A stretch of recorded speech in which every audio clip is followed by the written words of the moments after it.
Hello students, good morning.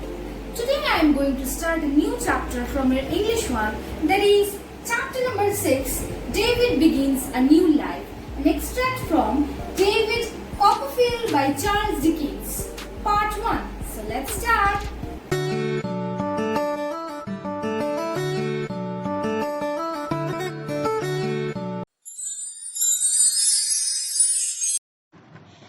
Mr. Dick seemed to be perplexed, but Miss Betsy continued to speak. "Well, this is my nephew and he has run away. Now what should we do with him?" Dick suggested that I should immediately be given a bath. The bath took away some pain from my aching limbs. I was clothed in a shirt and a pair of trousers that belonged to Mr. Dick. Then I was covered in 2 great shawls which warmed my body. I fell into deep sleep and I was woken up at dinner time.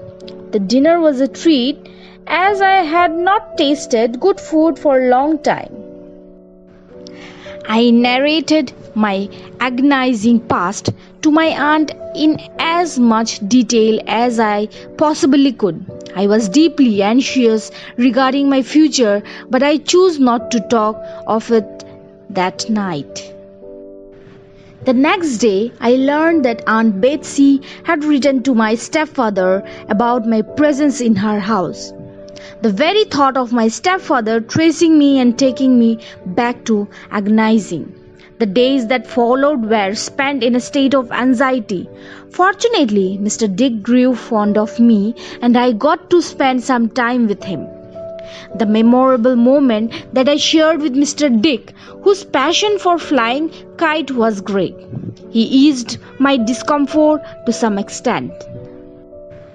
One day, Miss Betsy asked me, "What do you think of Dick?" I replied, "He's very nice."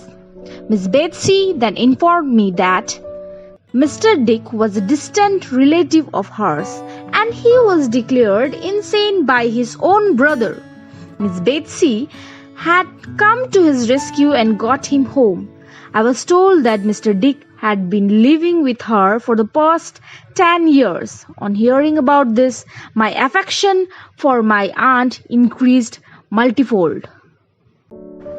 The next day, Mr. Murdstone rode into the gate with his sister, Miss Murdstone. Miss Betsy first reproached Miss Murdstone for allowing her horse to trample the edge of her lawn. Then she called for me to meet the visitors. Mr. Murdstone expressed his great displeasure regarding my behavior. He said, "This boy has caused much trouble in the past. He has a rebellious spirit and a violent temper. We have tried to correct his vices, but all in vain." In return, my aunt asked, "If he had been your own boy, would you have beaten him and sent him off to a house in London at such a tender age?" Mr. Murdstone replied sharply, "If he had been my brother's own son, his character would have been very different." Mr. Murdstone added that he would take me back and dispose of me as he thought right. My aunt simply informed the 2 visitors that she had no intention of sending me back with them. Instead, she had decided to be my guardian. Before Mr. Murdstone and Miss Murdstone left, Miss Betsy said, "Good day, sir, and goodbye." Looking at Miss Murdstone, she exclaimed, "And good day to you, ma'am. Let me see you ride a horse over my green again, and I will knock your bonnet off your head and tread upon it."